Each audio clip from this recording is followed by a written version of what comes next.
بسم اللہ الرحمن الرحیم الحمدللہ رب العالمین والصلاة والسلام علی رسولہ الکریم وعلی آلہ واصحابہ اجمعین۔ چونکہ اس کے آغاز میں رؤیا الصالحہ کا ذکر ہے اور دوسری طرف یہ قانون ہے رؤیا الانبیاء وحی، انبیاء علیہ السلام کا خواب جو ہے وہ وحی ہے۔ تو اس لحاظ سے سوال پیدا ہوتا ہے کہ جب انبیاء کرام علیہ السلام کا خواب وحی ہے تو حضرت ابراہیم علیہ السلام کو خواب دیکھتے ہی حضرت اسماعیل علیہ السلام پر چھری چلا دینی چاہیے تھی، تو آپ نے ان سے یہ کیوں پوچھا فانظر ماذا تری، کہ آپ بتائیں آپ کی رائے کیا ہے؟ اس کا جواب یہ ہے کہ حضرت ابراہیم علیہ السلام نے جو ان سے ان کی رائے پوچھی تھی تو یہ استفتاء جو ہے یہ تردد کی بنیاد پر نہیں تھا کہ آپ کو وہ کام کرنے میں کوئی شک تھا اور ابھی کرنے کا پکا ارادہ نہیں تھا، اور پوچھ رہے تھے کہ اگر حضرت اسماعیل علیہ السلام کی رائے بھی یہ ہو تو پھر یہ کریں گے، ایسا نہیں تھا۔ وہ اس کے باوجود بھی قطعی طور پر یہ کام کرنے والے تھے، لیکن انہوں نے حضرت اسماعیل علیہ السلام کو شریک ثواب کرنے کے لیے کہ اگر ان سے پوچھے بغیر میں یہ کروں گا تو اس میں ان کا تو کوئی حصہ نہیں ہوگا، وہ تو پھر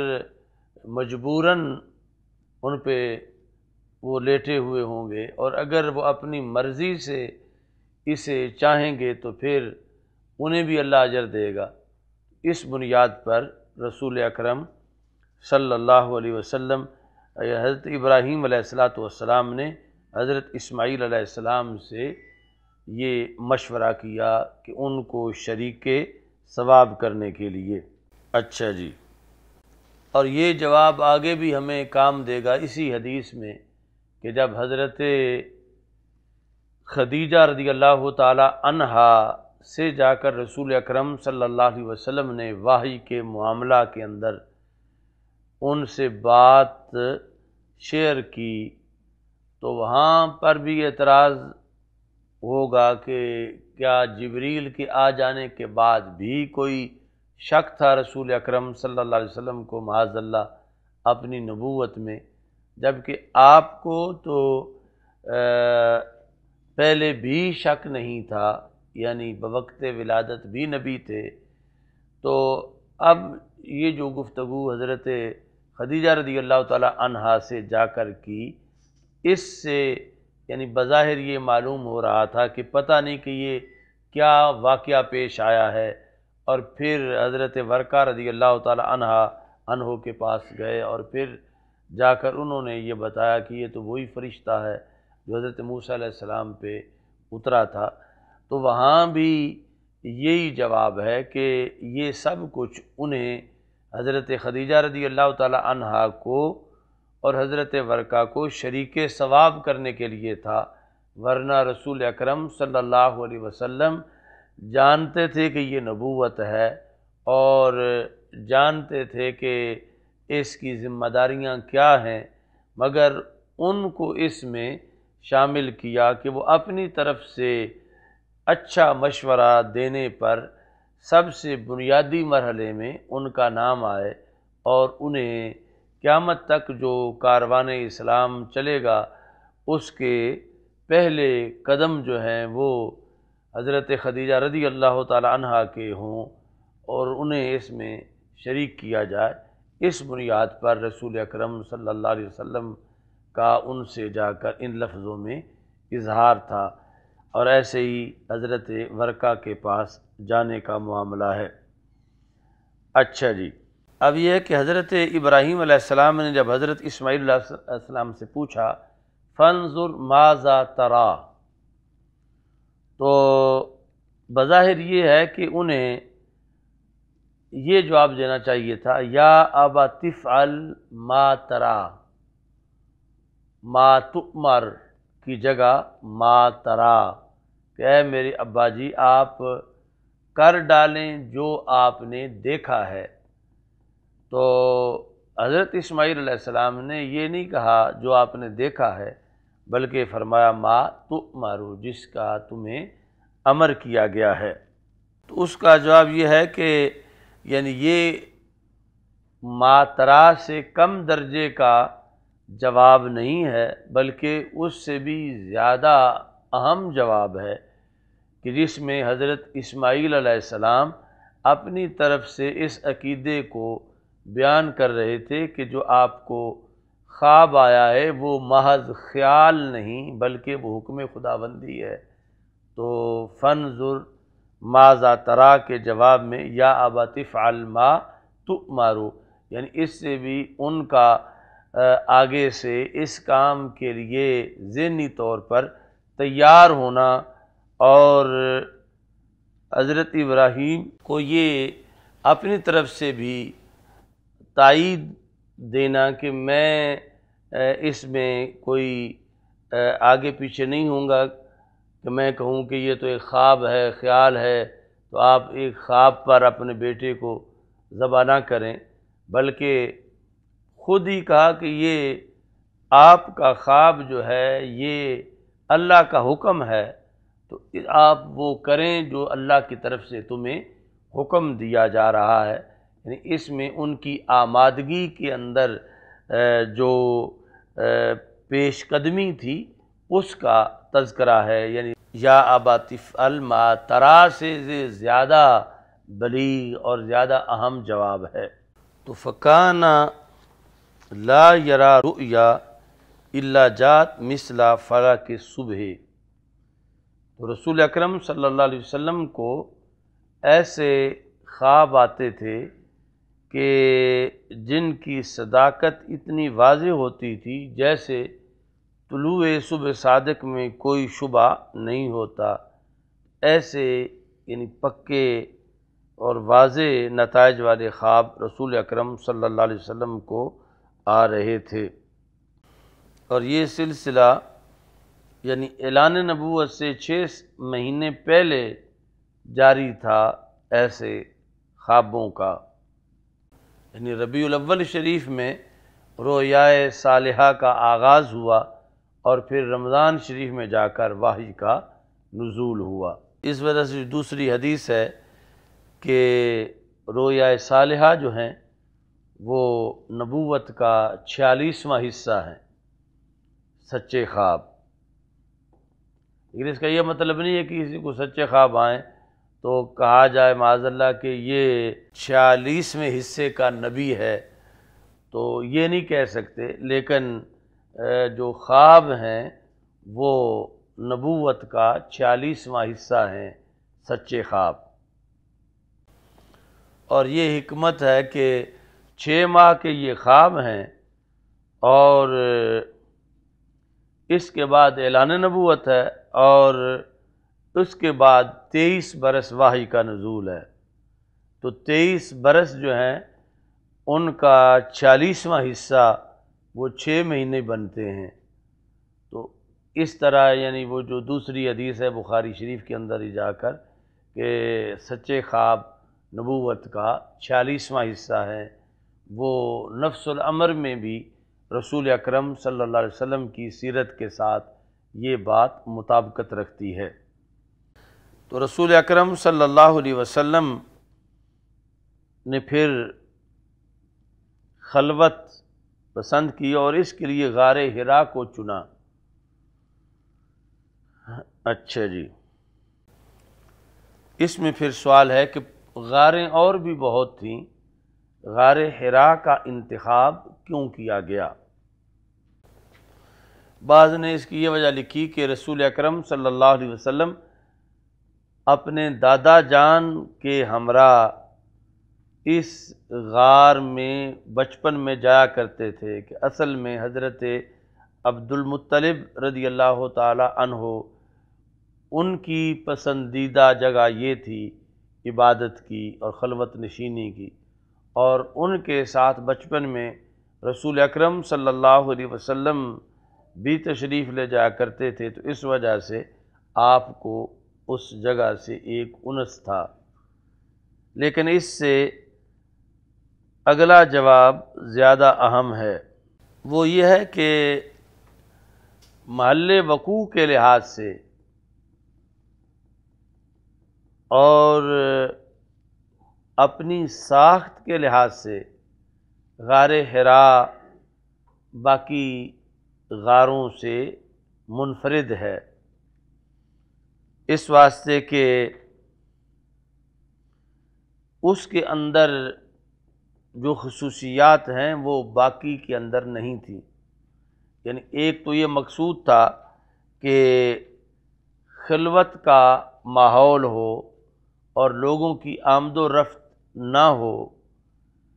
دوسرا یہ تھا کہ ساتھ کعبہ بھی نظروں کے سامنے ہی رہے، کعبے کو دیکھنے کی جو عبادت ہے اس میں بھی فرق نہ آئے۔ تو کچھ غاریں ایسی تھیں یعنی جہاں خلوت والا مفہوم تو بدرجہ اتم موجود تھا، مگر وہاں سے کعبہ نظر نہیں آتا تھا، اور کچھ ایسی جگہ تھی کعبہ تو نظر آتا تھا مگر خلوت نہیں پائی جاتی تھی۔ اس بنیاد پر یہ غار حراء ہے کہ جہاں خلوت کا مقصود بھی موجود تھا اور سامنے کعبہ بھی نظر آتا تھا، اور یہ بھی کہ یعنی عبادت کرتے وقت رخ جو ہے رسول اکرم صلی اللہ علیہ وسلم کعبہ کی طرف کرتے تھے، اور یہ یعنی غار حراء کی بناوٹ ہی ایسی ہے کہ اس میں یعنی آسانی سے کھڑے ہو کے بندہ جب عبادت کرتا ہے تو رخ اس کا کعبے کی طرف ہی ہوتا ہے۔ یہ وجہ تھی کہ اس کو رسول اکرم صلی اللہ علیہ وسلم نے باقی جگہوں پہ ترجیح دی کہ ایک تو خلوت خود عبادت ہے، دوسرا تعبد تحنس وہ عبادت ہے، اور تیسرا کعبۃ اللہ کی زیارت عبادت ہے۔ تو یہ تین عبادات اس میں تھیں، اس بنیاد پر تین عبادات کا موقع میسر تھا تو اس کو رسول اکرم صلی اللہ علیہ وسلم نے پسند فرمایا۔ اب یہ ہے کہ اس وقت رسول اکرم صلی اللہ علیہ وسلم کس دین کے مطابق عبادت کرتے تھے؟ بعض نے یہ کہا کہ کوئی خاص عبادت نہیں تھی، محض مراقبہ تھا اور اللہ کی یاد تھی، لیکن زیادہ صحیح ہے کہ دین ابراہیمی کے مطابق آپ عبادت کرتے تھے، چونکہ رسول اکرم صلی اللہ علیہ وسلم کی شریعت جو ہے یہ ملت ابراہیمیہ کی ہی ایک تفصیل ہے، اس بنیاد پر اس کے مطابق آپ عبادت کرتے تھے۔ باقی یہ جو لفظ ہے یتحنس، جس کا معنی عبادت ہم کر رہے ہیں، سیرت ابن ہشام میں یہاں پر لفظ ہے یتحنف، یعنی سا کی جگہ فا ہے، کہ رسول اکرم صلی اللہ علیہ وسلم دین حنیف کے مطابق عبادت کرتے تھے۔ اس طرح ہو سکتا ہے کہ وہ جو فا ہے اس کی جگہ پھر کسی کاتب نے سا لکھا اور آگے پھر یہی مشہور ہو گیا۔ تو رسول اکرم صلی اللہ علیہ وسلم اس وقت بھی بالکل منقطع نہیں تھے اپنے گھر سے اور اپنے ماحول سے کہ کوئی یہ کہے کہ اسلام میں بھی رہبانیت ہے، تو نبی اکرم صلی اللہ علیہ وسلم صرف اس رہبانیت کا رد کرنے کے لیے جو نصارہ کے مذہب میں ہے، آپ چند دنوں کے بعد گھر تشریف لے جاتے تھے اور پھر آپ کچھ توشہ لے کر واپس تشریف لے آتے تھے۔ اور ساتھ یہ بھی پتہ چلا کہ یہ بات توکل کے منافی نہیں ہے، اور امت کو ایسے امور میں اس سنت کو پیش نظر رکھنا چاہیے کہ کسی ایسی جگہ جا کے قیام کر لے کہ جہاں کوئی چیز کھانے پینے کو مل ہی نہیں سکتی، اور یہ کہے کہ میرا توکل ہے، جینا ہے تو جینا ہے، مرنا ہے تو مرنا ہے۔ تو شریعت میں یعنی رسول اکرم صلی اللہ علیہ وسلم کی طرف سے جو تسنین سنت بنائی جا رہی تھی، وہ جو کہ امت کا نصاب ہے، جس سے بعض لوگ تو مستثنیٰ ہو سکتے ہیں، لیکن عمومی طور پر امت کا یہ طریقہ نہیں ہے۔ امت کو طریقہ یہ دیا کہ وہ کھانے پینے کے لحاظ سے وَتَزَوَّدُوا فَإِنَّ خَيْرَ الزَّادِ التَّقْوَىٰ، کہ حج پر جانا ہو تو زاد راہ لے کے جاؤ، یہ نہیں کہ گھر سے کہو کہ ہمارا توکل ہے اور آگے جا کے مانگنا شروع کر دو۔ تو ایسے ہی یعنی غار حرا کے لیے رسول پاک صلی اللہ علیہ وسلم زاد رہائش لے کے جاتے تھے، اگرچہ آپ سے بڑا کوئی متوکل نہیں ہے، اور اس میں سبق تھا امت کے لیے، یعنی آپ کے لیے تو غار حرا میں جنت سے بھی کھانا پہنچایا جا سکتا تھا، مگر امت کو یہ سبق دیا کہ ان اسباب کو بھی پیش نظر رکھنا چاہیے، جس طرح کہ کہا کہ پہلے اونٹنی کا پاؤں باندھو اور پھر توکل کرو، کھلی چھوڑ کے اور کہو کہ میرا توکل ہے کہ نہیں بھاگے گی اور وہ بھاگ جائے۔ تو پہلے اسباب جو ہیں توکل کے وہ اختیار کیے جائیں۔ حتیٰ جاءہ الحق، یہاں تک کہ آپ کے پاس حق آیا۔ تو یہاں حق سے مراد ہے وحی، اور بعض نے کہا کہ حق سے مراد ہے ملک، فرشتہ۔ اب فرشتہ جس وقت آیا تو انہوں نے آ کر کہا اقرا۔ یہاں ایک ضعیف روایت بھی ہے کہ کپڑے پر، ریشم کے کپڑے پر لکھا ہوا فرشتے نے پیش کیا رسول اکرم صلی اللہ علیہ وسلم کو، یعنی اس کپڑے پہ اقرا لکھا ہوا تھا۔ وہ روایت ضعیف ہے، یعنی یہ تھا کہ شفوی طور پر وہ تلفظ کر رہے تھے جبریل علیہ السلام اقرا۔ اچھا جی، اب یہاں پر جو عام سکولوں کالجوں کی نصابوں میں اور عام چل رہا ہے کہ جب کہا جبریل علیہ السلام نے اقرا تو آگے آپ نے فرمایا ما انا بقارئن، یعنی ما انا بقارئن کہ لفظ تو حقیقت ہے، لیکن اس کا جو مطلب بتایا جاتا ہے کہ میں پڑھا ہوا نہیں، وہ بات درست نہیں۔ اس میں علامہ بندیالوی صاحب رحمۃ اللہ علیہ ایک خصوصی بات بتاتے تھے، اور وہ ان شروحات میں بھی ہے کہ جب ایک ہوتا ہے تلفظ بسیط، تلفظ بسیط یہ ہوتا ہے کہ لفظ کے پیچھے لفظ پڑھنا، یعنی پڑھانے والا جو لفظ پڑھ رہا ہے وہی لفظ اسی طرح پڑھنا، اور دوسرا ہوتا ہے جوڑ کرنا۔ تو عربی زبان کا لفظ آج 15ویں صدی میں ہمارے بچے جو ہیں ان میں بھی یہ صلاحیت ہے کہ اگرچہ جوڑ نہ کر سکیں مگر ان کو کہا جائے کہ پڑھو اقرا تو وہ کہیں گے اقرا، یعنی اس میں کوئی بودھ نہیں ہے کہ اقرا کے پیچھے اقرا پڑھیں، یہ کوئی عجیب بات نہیں ہے، یعنی بچہ اس طرح پڑھ سکتا ہے۔ جوڑ کرنے میں اگرچہ پھر مزید کوشش اور محنت کی ضرورت ہوگی کہ جوڑ میں ہر حرف کی پہچان ہے اور پھر وہ پڑھنا ہے، اور یہاں غار حرا میں تلفظ جو کرایا جا رہا تھا تو وہ اقرا کے پیچھے اقرا پڑھنا تھا، یہ تو نہیں تھا کہ اقرا کا جوڑ کرو، اور یہ نہیں تھا کہ اقرا کا ترجمہ کرو۔ تو اقرا عربی زبان کا لفظ ہے، اور رسول اکرم صلی اللہ علیہ وسلم بھی عربی ہیں، اور ادھر یہ صلاحیت ایک بچے میں بھی ہے، اسے کہا جائے اقرا تو وہ پڑھ لیتا ہے اقرا، اور ادھر رسول اکرم صلی اللہ علیہ وسلم کی صلاحیت ہے کہ جو سارے انبیاء علیہ السلام سے بھی بڑھ کر ہے اور کسی کا کوئی مقابلہ ہی نہیں آپ کی ذات کے ساتھ، تو بچہ تو آج 15ویں صدی میں بھی اقرا کے پیچھے اقرا پڑھ لے، اور رسول پاک صلی اللہ علیہ وسلم آگے سے یہ کہیں کہ میں یہ نہیں پڑھ سکتا، تو یہ بات عقل سے بہت بعید ہے۔ آپ کو بھی بعید لگ رہی ہے نا؟ یعنی یہ تو کوئی مسئلہ ہی نہیں تھا۔ جو آج رسول پاک صلی اللہ علیہ وسلم کی امت میں 15ویں صدی میں اجمی بچہ بھی عربی نہ ہو پھر بھی اقرا کے پیچھے اقرا پڑھ لیتا ہے بچپن میں، اور رسول اکرم صلی اللہ علیہ وسلم کی عمر مبارک 40 سال ہے، اور آپ کی ذات وہ ہے کہ آپ کا جو عروج بچپن سے ہی تھا،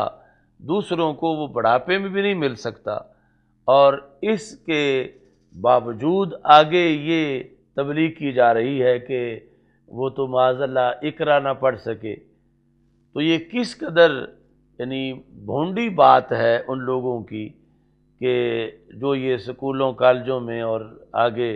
کہ آپ نے کہا کہ میں پڑھ نہیں سکتا، اقرا کے پیچھے اقرا پڑھنا یہ کوئی کسی طرح کی اس میں کوئی مشکل نہیں تھی۔ دوسری مجھے اس میں جو بات آگے مزید سمجھ آئی وہ یہ ہے کہ اقرا یہ چھوٹا لفظ ہے، اور ما انا بقارئن یہ اس سے بڑا ہے۔ اب اقرا نہ پڑھ سکیں اور ما انا بقارئن بول لیں، تو یہ کس طرح ہو سکتا ہے کہ جو چھوٹا لفظ ہے وہ اس کے لیے کہا جا رہا ہے کہ آپ پڑھے ہوئے نہیں تھے معاذ اللہ، اور آپ کی طرف منسوب یہ کیا جا رہا ہے، اور حدیث صحیح میں ہے کہ آپ نے فرمایا ما آنا بقارئن، تو ما اور آنا اور پھر بقارئن، جو اتنا لمبا اس وقت ہی خود ہی پڑھ رہے تھے، تو ان کی طرف یہ منسوب کرنا کہ اقرا نہ پڑھ سکے، یہ معاذ اللہ مزید ایک غلط بات ہے۔ اور پھر اس میں یہ بھی ہے کہ اقرا تو سامنے پڑھا گیا تھا اور اس پڑھنے کی پیروی کرنی تھی، اور پڑھے ہوئے کی پیروی کرنا آسان ہے، اور جو خود بول رہے تھے ما انا بقارئن وہ تو آگے کسی نے تلفظ بھی نہیں کیا تھا، یعنی اقرا کا تلفظ تو جبریل علیہ السلام کر رہے تھے، اس کے پیچھے اقرا کہنا آسان ہے، اور اس سے ہٹ کے ایک علیحدہ جملہ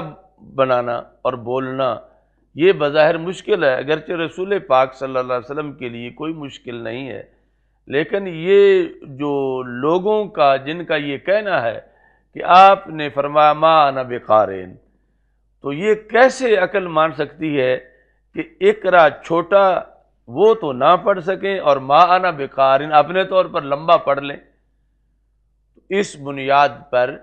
یہ بیانیہ درست نہیں ہے کہ معاذ اللہ رسول اکرم صلی اللہ علیہ وسلم کو اقرا کے تلفظ کے لحاظ سے کوئی مشکل تھی اور آپ وہ تلفظ معاذ اللہ نہیں کر سکتے تھے، اور آپ نے یہ کہا کہ میں پڑھا ہوا نہیں ہوں، تو ایسی صورتحال نہیں ہے۔ اب اس میں یہ جو ارشاد الساری شرح بخاری ہے، اس میں صفحہ نمبر 63 پر ہے، تو ایک پہلو اس کا جو جواب کا بیان کیا گیا کہ یہ ما نافیہ نہیں تھا بلکہ ما استفہامیہ تھا کہ میں کیا پڑھوں، یعنی اقرا پڑھو، تو ایک تو ہے نا پرائمری درجہ کہ کوئی اقرا کے پیچھے اسی طرح اقرا پڑھے، ایک ہے اس سے اگلا مقام کہ اقرا کا مطلب بھی ذہن میں ہے، اور سائل کو کہا جا رہا ہے کہ آپ یہ تو کہتے ہیں کہ پڑھو مگر یہ نہیں بتاتے کہ پڑھنا ہے کیا، یعنی جس طرح کسی کو کہا جائے کہ کھاؤ تو وہ آگے سے کیا کھاؤں، تو یعنی اپنی بات تم پوری کرو، تم کہہ رہے ہو اقرا پڑھو، تو تم اپنی بات پوری بتاؤ کہ میں کیا پڑھوں۔ اس بنیاد پر اب ما ہوگا استفہامیہ، اور اگرچہ کچھ نحویوں کے نزدیک یہ جو با ہے ما انا بقارئن میں با، یہ ما استفہامیہ پر نہیں آتا، یعنی ما استفہامیہ کے بعد، بلکہ نافیہ پر آتا ہے۔ ما انا بضارب، ما انا بآکل، میں کھانے والا نہیں ہوں۔ تو لیکن اخفش کا جو مذہب ہے وہاں پر اخفش کے نزدیک ما استفہامیہ کے اندر بھی با کو داخل کیا جا سکتا ہے۔ ما انا بقارئن ما استفہامیہ ہو تو پھر بھی با کا استعمال درست ہے۔ اچھا جی، اور اس کی تائید اس لیے بھی ہوتی ہے کہ ایک اور روایت ہے، یعنی اسی حدیث کی اور متن، وہ کیا ہے کہ جب جبریل علیہ السلام نے کہا اقرا، تو رسول اکرم صلی اللہ علیہ وسلم نے فرمایا کیف اقرأ۔ اب کیف تو نفی کے لیے نہیں ہوتا، وہ تو استفسار کے لیے ہے کہ کس طرح میں قرات کروں، یعنی سرن کروں جہرن کروں، کیف اقرأ۔ اور ایسے ہی ایک روایت یہ ہے ماذا اقرأ، اب ماذا اقرأ میں بھی ما نافیہ نہیں ہو سکتا، وہ بھی راجع ہے کہ ما استفہامیہ ہے۔ تو اس بنیاد پر یعنی ایک پہلو یہ ہے اس عبارت کو سمجھنے کا کہ ما نافیہ نہیں بلکہ ما استفہامیہ ہے، اور ما استفہامیہ پر پھر اعتراض ہوتا ہے کہ با نہیں آتا استفہامیہ میں، بلکہ نفی کا جو ما ہے وہاں اس کے بعد با کو استعمال کیا جاتا ہے۔ اس کا جواب یہ ہے کہ اخفش کے نزدیک ما استفہامیہ کے بعد بھی با کا استعمال جائز ہے، اور پھر استفہامیہ کی تائید باقی دو جو متن ہیں اسی حدیث کے ان سے بھی ہوتی ہے، جس میں ایک ہے کہ رسول پاک صلی اللہ علیہ وسلم نے فرمایا کیف اقرأ، اور دوسرا ہے ماذا اقرأ، تو وہاں پر تو نفی کا احتمال ہی نہیں ہے۔ تو اس بنیاد پر مجموعی طور پر اس حدیث کی جو سارے الفاظ ہیں ان کو پیش نظر رکھنے سے ما کا استفہامیہ بنانا یہ راجع ہے۔ اب جو ہے وہ دوسرا یعنی نافیہ بنانے پر بھی صحیح مفہوم نکل سکتا ہے کہ ما انا بقارئن، انہوں نے کہا اقرا پڑھو، آپ فرما رہے ہیں ما انا بقارئن میں پڑھنے والا نہیں، یعنی میں نہیں پڑھوں گا، میں نہیں پڑھتا۔ تو اب اس سے یہ اخذ کرنا کہ رسول پاک صلی اللہ علیہ وسلم معاذ اللہ پڑھنا آتا نہیں تھا، تو اس لیے آپ نے ما انا بقارئن فرمایا، یہ غلطی ہے۔ یعنی ما انا بقارئن میں نہیں پڑھتا، تو اس کے کئی مقصد ہو سکتے ہیں کہ آپ مجھے وجہ بتائیں کیوں میں پڑھوں، میں نہیں پڑھتا۔ جس طرح آپ کسی کو کہیں کھاؤ، وہ کہتا ہے میں نہیں کھاتا، تو اس کا یہ مطلب نہیں وہ کھا نہیں سکتا، مطلب یہ ہے کہ اس کا مقصد ہے کہ تم وجہ بیان کرو تو میں پھر کھا لوں گا، کہ یہ کس طرح کا کھانا ہے، کیوں میں کھاؤں۔ یا کسی کو تم کہتے ہو اکتب لکھ، وہ کہتا ما انا بکاتب میں نہیں لکھتا، یعنی تم بتاؤ میں کیوں لکھوں، کیا وجہ کیا لکھنے کی۔ تو اس طرح یعنی رسول پاک صلی اللہ علیہ وسلم نے فرمایا ما انا بقارئن، کہ تم ایک اجنبی آئے ہو اور آتے کہتے ہو اقرا پڑھو، تو میں یوں پڑھنے والا نہیں ہوں، تم اس کی تفصیل سامنے رکھو کہ میں کس لیے پڑھوں، تو پھر اقرا بسم ربک الذی خلق۔ تو نا کے اندر بھی یعنی معنی وہ بن سکتا ہے کہ جو شان نبوت کے مطابق ہو، لیکن وہ جائز نہیں جو مودودی نے سب کو گھسیٹا اس طرف کہ یہ کہو کہ رسول پاک صلی اللہ علیہ وسلم کو تو پڑھنا نہیں آ رہا تھا معاذ اللہ، تو وہ ہرگز مراد نہیں ہے۔ اول تو ترجیح استفہامیہ کو ہے اور اس کے قرائن ہیں، اور پھر یہ نافیہ بھی لیں تو نافیہ کے اندر بھی یہ مقصد ہے کہ اب رسول اکرم صلی اللہ علیہ وسلم کے سامنے نہ جانے کیا کیا حکمتیں تھیں جب آپ نے فرمایا کہ ما انا بقارن، میں نہیں پڑھتا، کہ میں تمہارے کہنے پر میں کیوں پڑھوں، میں پڑھوں گا تو اپنے آپ پڑھوں گا۔ تو جس وقت اقرا بسم ربک الذی خلق، تو اب بتایا کہ میرا اپنی طرف سے نہیں، اللہ کی طرف سے ہے، تو رسول اکرم صلی اللہ علیہ وسلم نے پھر پڑھنا شروع کر دیا۔ اچھا جی، اب یہ صفحہ 63 ہے، اور یہی سارا مقصد مضمون جو ہے وہ فتح الباری کے اندر بھی ہے، اس کا صفحہ نمبر 31 ہے۔ اور دوسرا جو ہے وہ اس کے اندر جو یہاں فتح الباری میں اس کا خلاصہ بنتا ہے کہ جو تفویض امور ہے اللہ تعالیٰ کی قدرت کی طرف اپنے معاملات کو سونپنا، اور یہ کہ سب کچھ اللہ ہی کرنے والا ہے، وہ جہت بھی رسول اکرم صلی اللہ علیہ وسلم کے پیش نظر تھی۔ تو جس وقت جبریل علیہ السلام کہہ رہے تھے اقرا، تو آپ فرما رہے تھے ما انا بقارئ، مطلب کیا ہے کہ میں اپنے طور پر پڑھنے والا نہیں، میں اپنے طور پر پڑھنے والا نہیں، میں تو اللہ کی قوت سے پڑھوں گا اور اللہ کی معرفت سے پڑھوں گا، مجھے صرف میرے ہی سپرد نہ کرو۔ جس طرح کہ اب جو ہے وہ حکم ہے ان اللہ و ملائکتہ یصلون علی النبی یا ایھا الذین آمنوا صلوا علیہ وسلموا تسلیما، تو ادھر سے صلو ہے اور آپ آگے سے کہتے ہیں اللہم صلی، اللہ کہتا ہے تم پڑھو، تو تم آگے سے کہتے ہو رب تم پڑھو، رب تم پڑھو۔ تو اب اس میں کیا ہے کہ اے اللہ، میں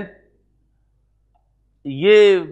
مبارک اور بڑا عمل آپ کے سپرد کر رہا ہوں، اپنے طور پر رسول اکرم صلی اللہ علیہ وسلم کی عظیم ذات کے لیے میں صلاۃ کا اہتمام کروں، میں اس میں بہتر یہ سمجھتا ہوں کہ تو ہی ان کے مرتبے جانتا ہے اور تو ہی ان پر صلاۃ بھیج۔ اب یہ جس نے کہا اللہم صلی، تو اس نے رب کا حکم رد نہیں کیا کہ جس طرح عرف عام میں کوئی بندہ ایک دوسرے کو کہے بلا تشبیہ و تمثیل کہ لکھو، وہ کہ تم لکھ لو، تم کہ تو لکھ، وہ کہ تو لکھ، اس کا مطلب یہ ہے کہ اس نے لکھنا قبول نہیں کیا، اس نے تمہاری دعوت کو مسترد کر دیا۔ تو یہاں یہ نہیں ہے کہ اللہ کہتا ہے صلو اور آگے سے جو کہتا ہے اللہم صلی، یہ گویا کہ ایسا ہو کہ رب کے حکم کو رد کر رہا ہے، یہ رد نہیں کر رہا بلکہ اپنا معاملہ رب کے سپرد کر رہا ہے۔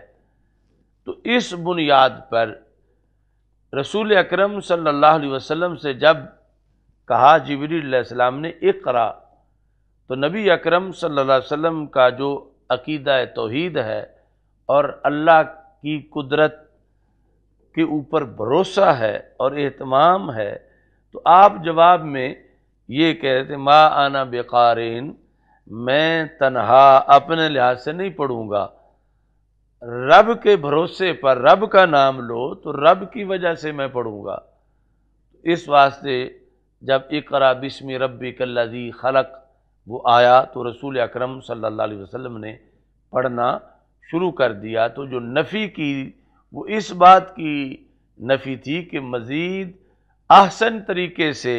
آغاز کرنا چاہتے تھے کہ یہ قیامت تک اور ہمیشہ کلام پڑھا جائے گا، تو اس میں اپنے طور پر نہیں شروع کروں گا جب تک کہ میرے رب کا نام ذکر نہ کیا جائے۔ تو یہ مقصد تھا ما آنا بقارئن کا۔ اس واسطے انہوں نے لکھا کہ جب جبریل علیہ السلام نے کہا اقرا بسم ربک، تو گویا کہ جبریل یہ کہہ رہے تھے لا تقرأہ بقوتک ولا بمعرفتک لیکن بحول ربک و اعانتہ، اپنے رب کے فضل سے پڑھو اور توفیق سے پڑھو اور اپنے رب کی قوت اور دی ہوئی مدد سے پڑھو۔ اس طرح پھر رسول اکرم صلی اللہ علیہ وسلم نے پڑھنا شروع کر دیا۔ یہاں بھی انہوں نے وہ لکھا کیف اقراؤ اور ماذا اقراؤ، یعنی یہ دو یہاں پر جو اسی روایت کے الفاظ ہیں دوسری کتابوں میں، وہ یہ ثابت کرتے ہیں کہ یہاں پر ما استفہامیہ ہے۔ چلو آگے پھر الحمدللہ رب العالمین والصلاۃ والسلام علی رسول اللہ استغفر اللہ لا الہ الا اللہ وحدہ لا شریک له الملک وله الحمد وهو على كل شيء قدیر، صلی اللہ تعالی علیہ وسلم۔